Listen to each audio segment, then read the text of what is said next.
Olá, meus amigos, sejam todos bem-vindos a mais um estudo da Bíblia. Estamos na reta final do nosso guia Isaías, Consolo para o Povo de Deus, essa revista daqui, e estamos hoje na lição 12, que tem por título O Desejado de Todas as Nações.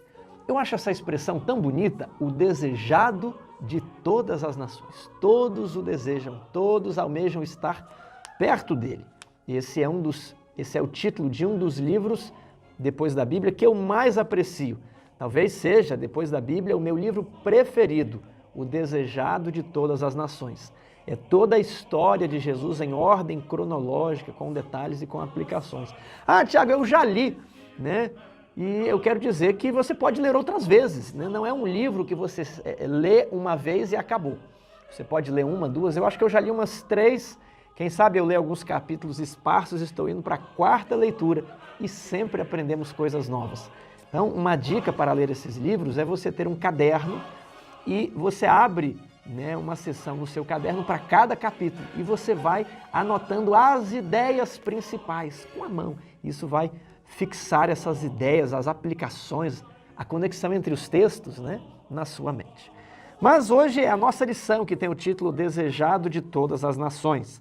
Aqui na parte de sábado, há um trecho dizendo que você precisa olhar para Jesus crendo que Ele é o seu Salvador.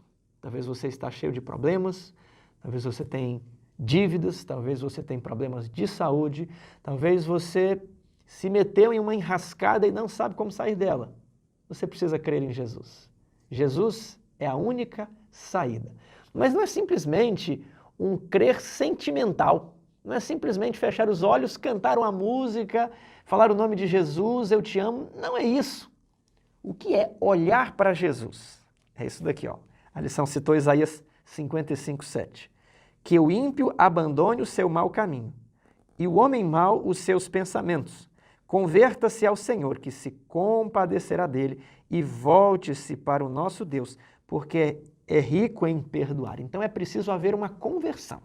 A lição acrescenta que temos que crer na clara promessa e não aceitar os sentimentos em lugar da fé. Eu vou dar um exemplo. O dízimo, 10% da nossa renda, é uma obrigação bíblica. Mas às vezes, quando a pessoa está endividada, na lógica humana ela pensa assim, primeiro eu vou acertar a minha vida e depois eu serei fiel nos dízimos e nas ofertas. Se ela já está endividada, é melhor ela pagar as contas. Essa é a lógica humana. Mas na lógica divina você precisa confiar na promessa.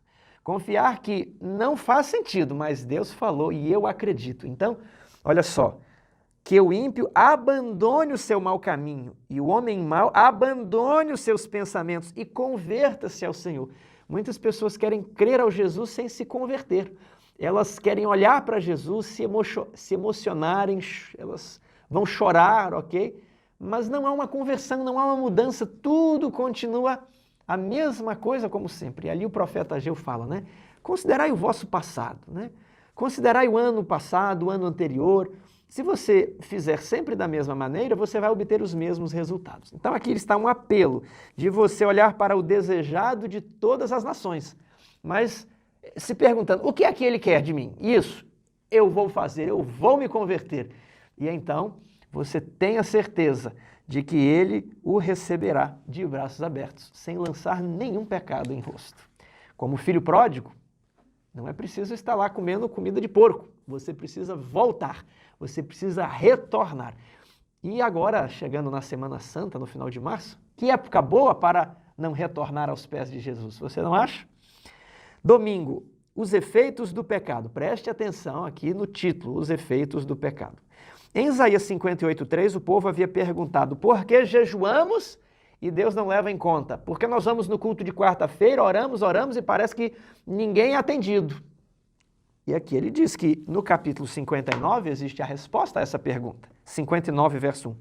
Eis que a mão do Senhor não está encolhida para que não possa salvar. A mão dele está estendida. Nem surdo o seu ouvido para que não possa ouvir. Ele está ouvindo você. Mas as vossas iniquidades fazem separação entre vós e o vosso Deus, e os vossos pecados encobrem o seu rosto de vós, para que vos não ouça. Então, por que Deus não nos ouve? E parece que a mão de Deus algumas vezes não nos salva, porque os nossos pecados fazem a separação. Note, o pecado não é a separação. 1 João 3,4 diz que o pecado é a transgressão da lei de Deus, é uma escolha voluntária. Pode ser um ato, mas também pode ser um pensamento, pode até ser uma omissão. Quando nós deveríamos ajudar alguém em estado de necessidade e nós nos omitimos, também é um pecado. E quando nós transgredimos a lei de Deus, qual é o efeito, que é o subtítulo aqui na parte de domingo? O efeito do pecado é que nós ficamos separados de Deus. E quanto mais caminhamos no caminho do pecado, mais distantes, mais afastados nós ficamos do desejado de todas as nações. Então, essa é a resposta da pergunta 1 da lição. Veja agora o verso 3. Porque as vossas mãos estão contaminadas de sangue, e os vossos dedos de iniquidade, e os vossos lábios falam mentiras, a vossa língua profere maldade. Quais são os pecados que afastam? Desde o homicídio, que mancha as mãos de sangue, até mesmo os pecados dos lábios, como a fofoca, como a calúnia, como a difamação. Então, todos os pecados, eles nos afastam de Deus. Leia a pergunta 2, Gênesis 3,8. Como esse exemplo revela o princípio expresso no parágrafo acima? Gênesis, capítulo 3, verso 8. Quando ouviram a voz do Senhor Deus, que andava no jardim pela viração do dia, esconderam-se da presença do Senhor Deus, o homem e sua mulher, por entre as árvores do jardim. Quando ele ouviu o desejado, caminhando como era o costume todas as tardes, chamando para aquele casal, eles se esconderam. E querido amigo, talvez quando você está com a mente carregada pelo pecado, a sua vontade é não orar, a sua vontade é não ler a Bíblia. E a gente pensar, eu já estou tão mal mesmo, eu vou ceder ao pecado, eu vou fazer mais aquele outro, porque a última coisa que você pensa é em falar com Deus. Já nos sentimos tão culpados diante dos outros humanos, quanto mais estar na presença de Deus. Esse não é o momento de se esconder. Se existe uma hora que você deve orar, este é o momento. Quando a sua consciência estiver pesada, quando o tentador estiver próximo a você, soprando nos seus lábios, nos seus ouvidos, né, a sua culpa, é este momento você deve se ajoelhar e pedir perdão. E mesmo não querendo, você vai pedir para que Deus o ajude a ter o desejo de não fazer mais. Que Deus o ajude a ter vontade de orar e não ter vontade de se esconder. Vamos para a parte de segunda-feira. Quem é perdoado? Bem, quem é perdoado são aquelas pessoas que vão aceitar o pacto, a aliança, o concerto e vão receber o perdão. Mas primeiro tem que aceitar os termos do contrato. Como assim, Tiago? Vou fazer a pergunta diferente. Quem precisa de perdão? Todos precisam de perdão. Por quê? Porque todos pecaram. Então, todas as pessoas que nasceram nesse planeta, desde Adão até a volta de Jesus, até o último que nascer, ele pecou em algum momento da vida e ele precisa de perdão. Mas não é porque as pessoas precisam de perdão que elas serão perdoadas. Então, todos pecaram. Está lá em Romanos, capítulo 3. Agora, quantos serão justificados? Né? Quantos serão perdoados? E o perdão é parte da justificação, ok? Quantos serão perdoados? Bom, Jesus, ele morreu por todos. Então nós podemos concluir, Tiago, todos pecaram e precisam de perdão.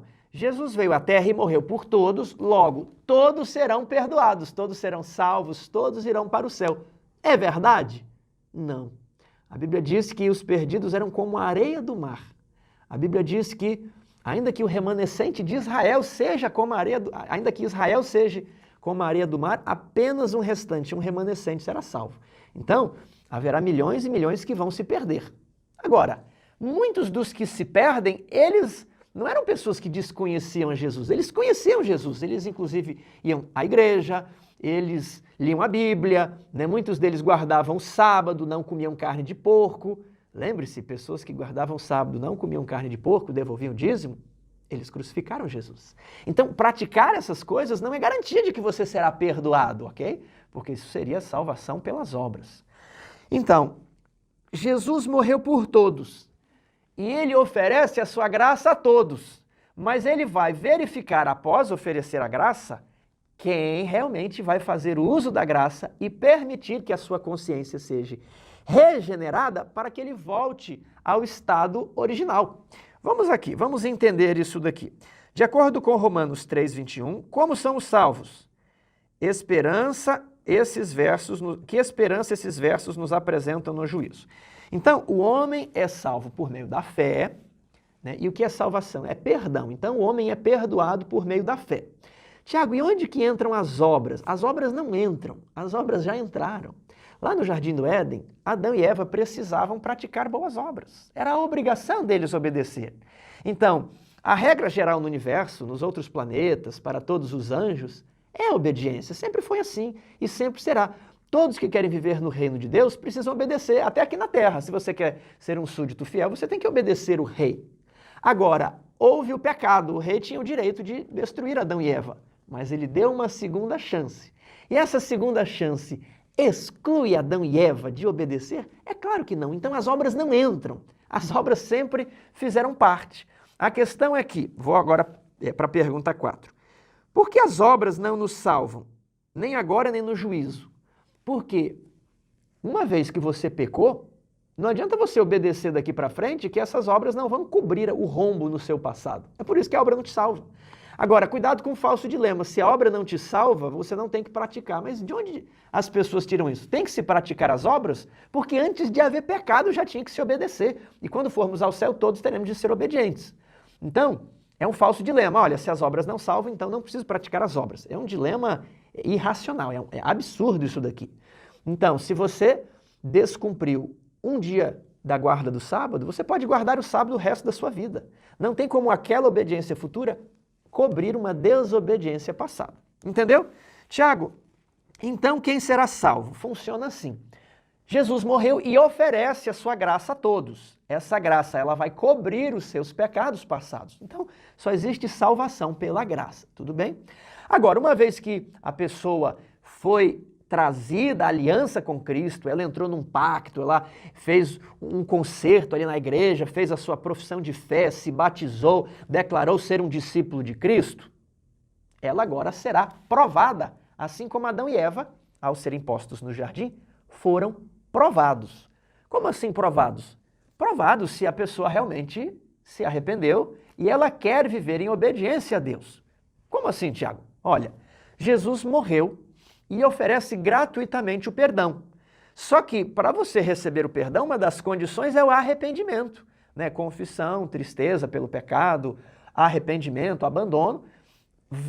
Volte-se o ímpio dos seus caminhos maus. Tem que haver isso. Ah, mas o homem, ele é corrupto, o homem tem tendências más, é verdade. E é por isso que a graça vai regenerar a mente do homem e dar todas as condições que o homem precisa para obedecer. De modo que tudo podemos na graça de Jesus Cristo, que nos fortalece. Tudo podemos em Cristo, que nos fortalece. Todas as coisas. E não nos sobreveio uma tentação que fosse impossível de resistir.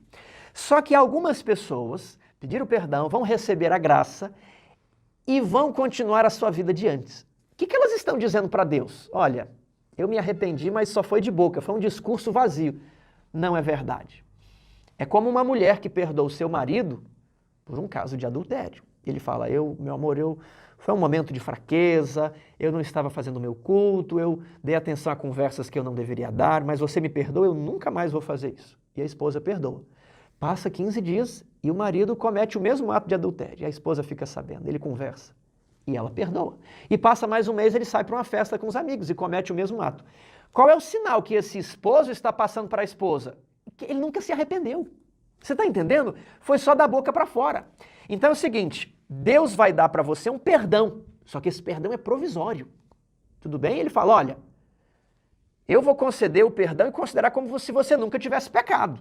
Eu vou fazer adiantado, eu vou dar o pagamento aqui adiantado para você. E vou dar minha graça para regenerar a sua mente. Agora, faça uso da graça e seja uma nova criatura. Tudo bem? Se essa pessoa, ela vive de uma maneira sem fazer uso da graça, sem mudar de vida, sem praticar boas obras, o que ele está passando para o céu é que ele nunca se arrependeu. Se ele nunca se arrependeu, ele não pode receber a graça, porque nós, por meio da fé em Jesus, manifestamos a tristeza pelo nosso pecado e a vontade de mudar de vida. Tudo bem? Então, a pessoa que está manifestando a mesma vida de antes, ela não quer mudar de vida, ela não está fazendo uso da graça. Você está entendendo? Porque em Cristo tudo posso, em Jesus que nos fortalece, e não nos sobreveio uma tentação que fosse impossível de resistir. Com a graça é possível de resistir a todas as tentações. Então, qual que é o papel das obras na nossa salvação? Nenhum. Qual é o papel das obras na nossa vida eterna? Tudo. Por quê? Porque o sangue de Jesus vai cobrir o que a gente não conseguiu obedecer. Mas para vivermos na vida eterna, como os anjos vivem, tem que ser em obediência à lei. Os anjos que desobedeceram perderam a vida eterna. Então, nós somos salvos pela fé e somos julgados pelas obras. Não que as obras que nós praticamos vão nos colocar à força no céu, mas a falta delas vai nos tirar do céu. Você está entendendo como que funcionam as coisas? Vou dar um último exemplo, como um contrato de energia. Você tem a obrigação de pagar a sua conta de energia, de luz e água, em dia. Já é a sua obrigação. Muitas vezes as pessoas se atrasam 1, 2 meses e ali a companhia de luz pode vir e cortar. É o direito dela, porque você não cumpriu o contrato. Da mesma forma, se você não cumprir a sua aliança com Cristo, Jesus já veio, morreu, você veio para a igreja, se batizou, mas você deve cumprir a sua aliança.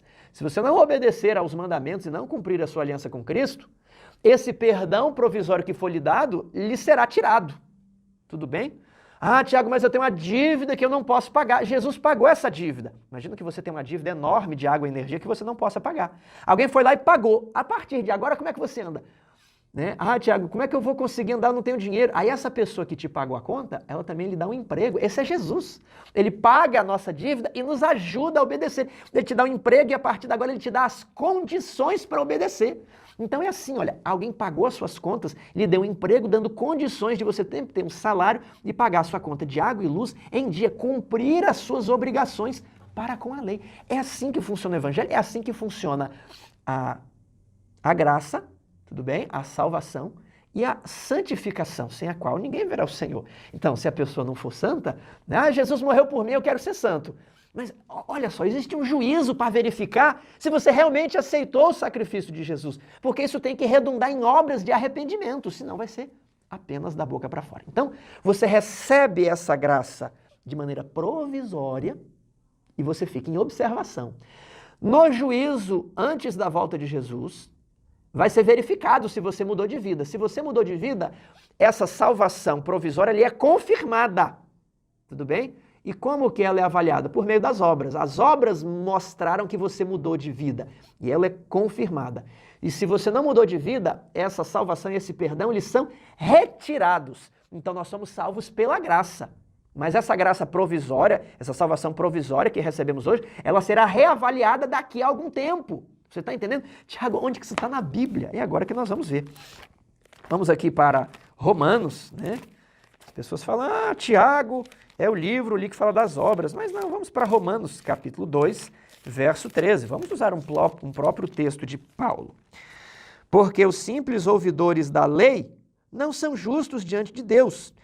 Então muitas pessoas estão ali na igreja ouvindo a lei, professando Jesus, mas elas não praticam os mandamentos. Elas vivem aquela vida inconstante, vai. É o crente Raimundo, pé na igreja, pé no mundo. Desculpe se existe alguém com esse nome, né? Apenas uma palavra, uma rima.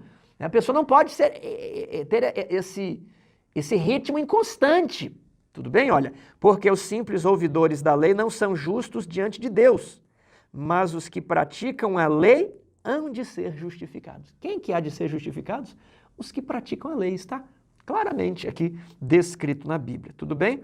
Então, muitas pessoas vão chegar lá no dia do julgamento, na segunda ressurreição, e falar, mas nós não estávamos ali na escola sabatina, a gente ia no culto de quarta-feira, guardávamos o sábado, não comia carne de porco, devolvíamos o dízimo, né? Qual é o nosso problema? E aí Jesus, apartai-vos de mim, vós que praticam a iniquidade. Nem todo que me diz Senhor, Senhor entrará no reino dos céus, mas aquele que faz a vontade, aquele que pratica a vontade do meu Pai. Por isso, lá em Apocalipse 12 diz assim, que está a perseverança dos santos, a fé em Jesus, e eles guardam os mandamentos de Deus. Fé e obras estão unidos. Agora vejamos outro verso aqui de Hebreus. Hebreus, capítulo 5, verso 9. E Jesus, tendo sido aperfeiçoado, tornou-se o autor da salvação eterna. Já não é mais a provisória, ok? A provisória, ela vem para você no momento que você orou. Você não precisa fazer nada. Apenas pedir, apenas clamar, vem a salvação provisória. Mas essa aqui é a salvação eterna. E ela é dada para todos os que lhe obedecem. Então a salvação eterna não é dada para os que não obedecem, é apenas para os que obedecem. Isso aqui é claro, é cristalino na Bíblia, muitos não gostam, nem tente reescrever a Bíblia. Está escrito lá em Apocalipse, dentro das 3 mensagens angélicas. Aqui está a perseverança dos santos, os que não adoram a besta. Eles têm a fé em Jesus e eles guardam os mandamentos. E precisa, né, irmãos, guardar todos os mandamentos. O que você fez de errado, confie em Deus, que Ele vai cobrir isso daí. Ele vai, né, sarar as tuas enfermidades. A tua parte agora é ser fiel à aliança. Terça-feira, apelo universal. Qual é o tema de Isaías 60, 1 e 2? Qual princípio visto em toda a Bíblia está em atuação nesses versos? Olha que interessante. Isaías, capítulo 60, versos 1 e 2. Dispõe-te, resplandece, porque vem a tua luz e a glória do Senhor nasce sobre ti. Porque eis que as trevas cobrem a terra e a escuridão os povos, mas sobre ti aparece resplandente o Senhor e a sua glória se vê sobre ti. Então, qual é o tema de Isaías 60, 1 e 2? Você deve refletir a luz de Cristo, você deve ser luz em meio às trevas. Ainda diz, dispõe-te, levanta-te, em outras versões, resplandece. Se é levanta-te, a pessoa está sentada, não fique sentado, levanta-te, encaminhe-se ao desejado de todas as nações. A glória dele vai brilhar sobre você. Lembra aqui em Isaías 58, da semana passada? Olha só, verso 8. Então romperá a tua luz como a alva, e a tua cura brotará sem detença. Quando acontecerá isso? Quando você se entregar a Deus, tirar os pecados, né, conscientes que você conhece, que você afasta esses pecados, você abandona esses pecados, você abre a sua alma ao faminto e farta a alma aflita.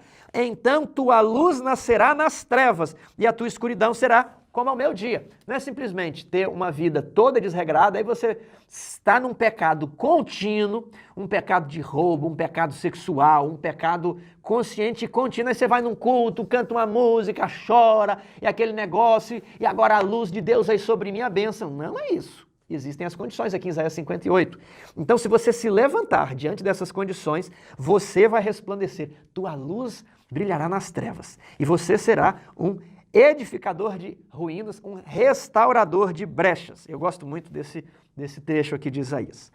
Em Isaías 63, a qual luz as nações e reis se encaminharão? Ao povo de Deus, diz aqui, as nações se encaminham para a tua luz e os reis para o resplendor que te nasceu. Isso aqui está falando para Sião, para o povo de Deus que estava em Jerusalém. Hoje o povo de Deus está espalhado nas mais variadas corporações religiosas. Não pensem que os adventistas dizem que o povo de Deus só está na igreja adventista, não. Nós não dizemos isso. A propósito, Ellen White, em um livro Grande Conflito, escreve que a maior parte do povo de Deus estão nas outras corporações religiosas. A menor parte do povo de Deus está na igreja adventista, né? Então, é isso que nós pensamos. Então, o povo de Deus deve se santificar. Preste atenção nisso aqui. Cada dia se dedicar na prática de boas obras, de aliviar os sofrimentos, missão de visitar órfãos e viúvas nas suas necessidades. E a si mesmo manter-se incontaminado do mundo. Tiago 1:27. E a glória de Deus vai brilhar sobre você. Então, lá em Israel, Deus falou, as outras nações vão olhar para vocês e dizer assim, que leis justas, que povo diferente, que povo com leis sanitárias, que povo com reforma de saúde, que povo com ótimos costumes de educação, que povo com princípios de vida no campo, com princípios de saúde, de entretenimento saudável, de recreação sadia, e o povo precisa admirar você. Eu gosto daquela frase que diz assim, pregue a todo momento, e se for preciso, fale, porque a tua glória... Eu vou voltar em Isaías 58 aqui, olha só. A tua justiça irá diante de ti. Você vai em algum lugar cantar e as pessoas, olha, vê aqui um homem justo. Ele pratica obras de justiça. A vida dele é consagrada, os recursos dele são consagrados, ele não esbanja, ele não gere mal à sua família, ele é um homem consagrado. A tua justiça vai na sua frente. Você não precisa fazer propaganda, marketing de como você é santo. Não, isso vai automaticamente. E a glória do Senhor será a tua retaguarda. Tudo bem? Então as pessoas...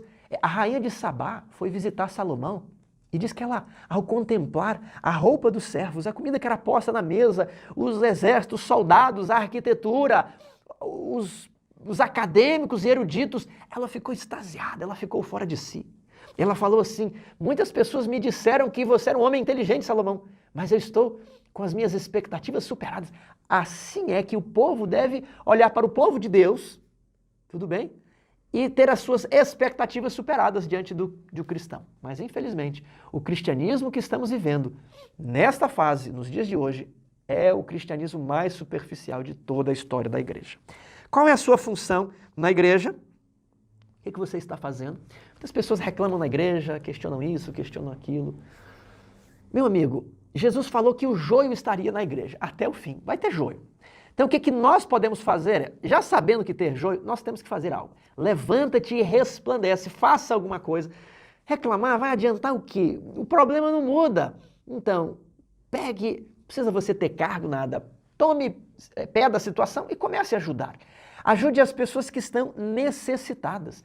Eu estou orando aqui para Deus colocar no meu coração. É o seguinte, meu amigo, Deus não vai colocar no seu coração, ser natural, entrar na casa de uma família pobre que está ali, 5 pessoas dormindo no mesmo quarto, não tem boas condições sanitárias e você vai lá dar uma ajuda.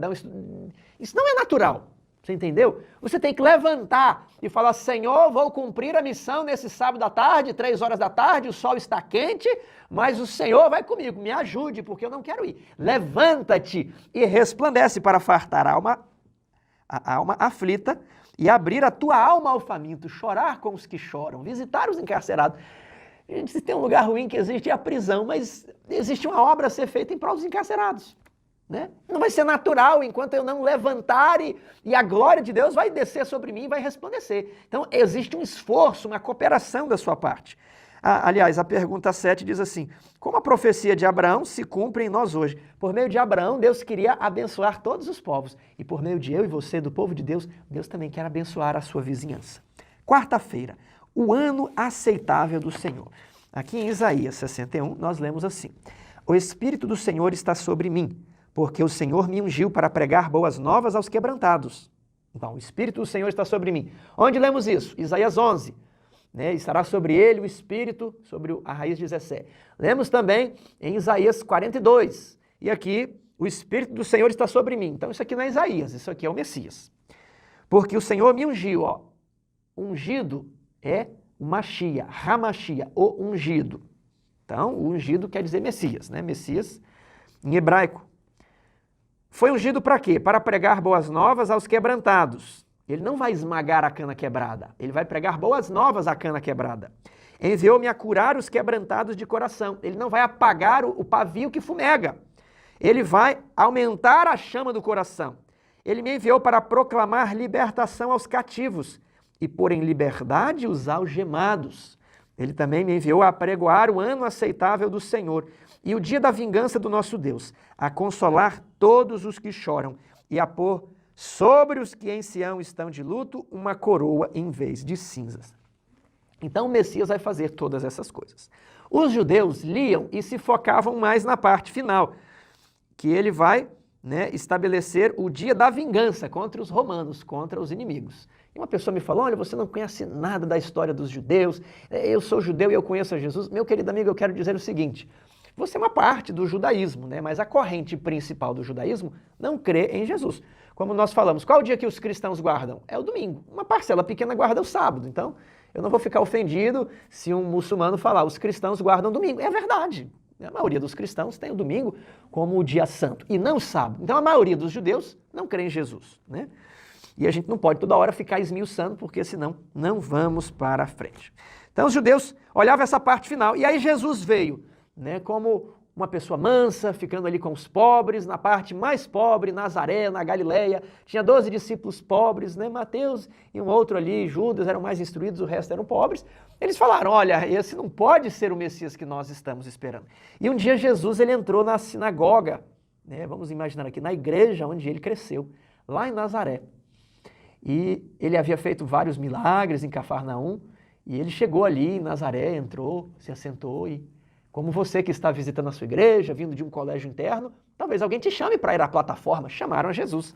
E em Lucas capítulo 4, nós vemos o que aconteceu. Estamos aqui dentro da lição de quarta-feira, né? Indo para Nazaré, Lucas 4,16, onde fora criado, entrou num sábado na sinagoga, segundo o seu costume. O costume de Jesus era guardar o sábado. E levantou-se para ler. E lhe deram o livro do profeta Isaías, que é o livro que nós estamos estudando. E abrindo o livro, achou o lugar onde estava escrito. E ele leu. O Espírito do Senhor está sobre mim. E as pessoas, né, no livro do profeta Isaías, conhecemos aqui. E de repente, ele termina, né? E apregoar o ano aceitável do Senhor. Tendo fechado o livro, devolveu ao assistente e assentou-se. E todos na sinagoga tinham os olhos fitos nele. Foi uma leitura muito impressiva. E Jesus disse ali, já sentado no banco, hoje se cumpriu a escritura que acabais de ouvir. O que Jesus quis dizer? Eu sou o Messias, eu vim para fazer tudo isso daqui. As pessoas falaram assim, você não é o Messias, você é o filho de Maria, nós conhecemos o teu pai, você é filho de um ato sexual ilícito, porque sua mãe ficou grávida antes de você se casar com José. Sabe-se lá quem é seu pai. E eles começaram a empurrar Jesus para fora da sinagoga e queriam empurrá-lo de um penhasco. Que terrível! Como que aquelas pessoas rejeitaram o desejado de todas as nações? No início do seu ministério, os próprios membros da igreja onde Jesus fora criado o matariam naquele dia se não fosse uma intervenção divina. Mas quando ele estava próximo de render a sua vida, ali no templo, em seu próprio templo, os gregos perguntam a Filipe, nós viemos para ver Jesus. E Jesus compreende que aqueles a quem ele foi enviado o rejeitaram. Mas as ilhas do mar, os gregos que habitavam em outros países, aguardariam a sua doutrina. E a sua alma foi consolada de que ele veria o fruto do seu penoso trabalho e ficaria satisfeito. Então, nós vimos aqui a pergunta 8 e a pergunta 9. Quais coisas o Messias fez conforme em Isaías 61? Ele visitou os órfãos, as viúvas, ele visitou os estrangeiros, ele alimentou os famintos, ele curou os leprosos, os coxos, os surdos, os mudos. E como nós podemos fazer essas coisas da mesma maneira? Nós precisamos ajudar aqueles necessitados e que nós normalmente não queremos ajudar. É preciso fazer uma obra em prol dos fracos, dos aleijados, dos encarcerados. Que Deus ajude eu e você. Agora, a parte de quinta-feira desdobra aqui o mesmo texto e diz que Jesus não leu parte da profecia. Ele parou aqui e apregoar o ano aceitável do Senhor e ele fechou o livro. Ele não leu, né, a parte do dia da vingança. E ele falou, hoje se cumpriu, dali para trás cumpriu. Mas daquela trecho da frente que ele não leu ainda não se cumpriu. E quando isso vai se cumprir? Quando Jesus voltar. O dia da vingança ainda não havia chegado. Como conciliar a noção de um Deus amoroso com um Deus que promete vingança? Essas ideias são incompatíveis? A vingança pode ser uma manifestação do amor? É claro que sim. Porque quem poupa o lobo, sacrifica a ovelha. E punir o ímpio faz parte da salvação do justo. Por quê? Porque o ímpio está esmagando o justo. O ímpio pratica certas obras que o justo não pode contemplar. Então, permitir que o ímpio prevaleça no seu caminho é torturar o ímpio, é torturar o justo, é torturar aqueles por quem Jesus morreu. Então, um dia a misericórdia e a graça de Deus vão se acabar, a porta da graça vai se fechar. E quem aceitou a graça, quem permitiu que o Espírito Santo trabalhasse em sua mente para regenerar a consciência, para habilitar você a ser um praticante da lei, porque hoje não somos habilitados, mas o Espírito Santo trabalha em nós para que nós sejamos habilitados a cumprir toda a lei, a ser fiel ao pacto. E lembre, Satanás é o que sempre diz que você nunca vai conseguir cumprir. Satanás que faz a acusação de que a lei de Deus é impossível de ser cumprida. Então, uma vez que você aceitou a graça provisória, o Espírito Santo trabalhou em sua vida, regenerou seu coração, e aí você passa a cumprir os seus mandamentos. Quando a graça terminar, não há o que temer. Agora, se você desperdiçou esses tempos de graça, haverá choro e ranger de dentes para você.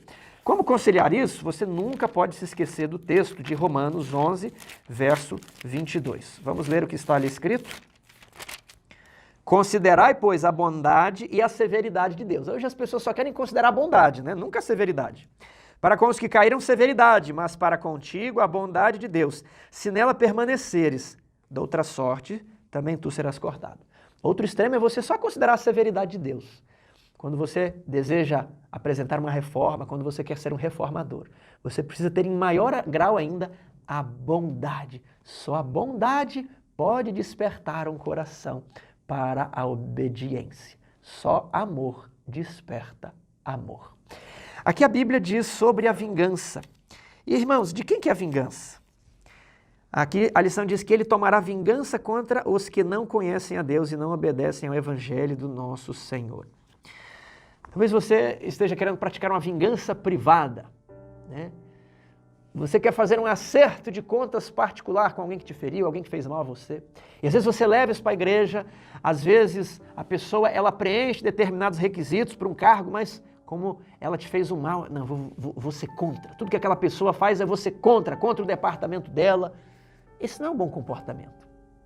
Nós não vamos para o céu desse jeito. Nós precisamos conversar com aquelas pessoas. E se elas ainda continuam nos ofendendo e nos ferindo, lembre-se de que a vingança pertence ao Senhor. Todas as guerras na Bíblia mostram que o Senhor é o Deus da guerra. Ele é o Deus dos exércitos e Ele há de retribuir cada um as suas obras. E quem deixa pai, mãe e me segue, disse Jesus, receberá muito mais ainda nesta vida e muito mais no porvir. Então o que eu quero dizer para você? Entregue os seus inimigos, entregue aqueles que falam mal, aqueles que pelejam contra você a Deus. E cuidado para você também não pelejar contra nenhum justo, porque senão vai acontecer como acontecia com os inimigos de Abraão. Deixe a vingança nas mãos do Senhor, simplesmente se submeta, ofereça o perdão, ofereça o diálogo, ofereça a conversa, mas entregue tudo ao Senhor. Havia uma pessoa, um grande estrategista político na Bíblia, o nome dele é Absalão. E Absalão deu um golpe de estado no seu pai. Davi ele não enfrentou. Davi não colocou o povo no meio. Davi não dividiu a igreja de Jerusalém por uma briga. Davi recuou. E Davi buscou o Senhor. Quando é que eu devo resistir? E aí Absalão vem com todas as tribos de Israel contra Davi. Deus falou, é agora.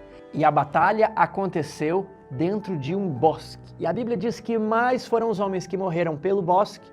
Imagina, por cobras, ursos, leões, animais selvagens, atoleiros, lamaceiros, do que pessoas que morreram à espada.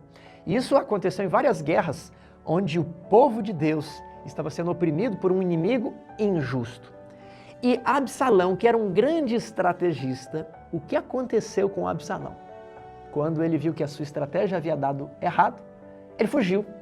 E ao fugir, ele perdeu para uma árvore. Ora, a árvore fica parada. Ninguém pode perder para uma árvore. A árvore não consegue pegar ninguém, mas a árvore pegou Absalão. Ele ficou preso pelo pescoço e os soldados de Davi o mataram.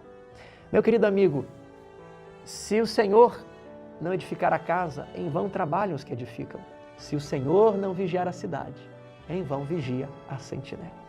Se o Senhor não realizar a vingança, você vai realizar a vingança por você mesmo e vai sujar as suas mãos de sangue.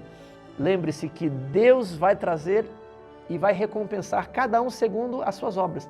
Pratique as boas obras e deixe os seus inimigos com Deus. Eles podem fazer muitas coisas, mas se eles forem contra Deus, até para uma árvore eles vão perder. E você verá a justiça divina se manifestar na sua frente.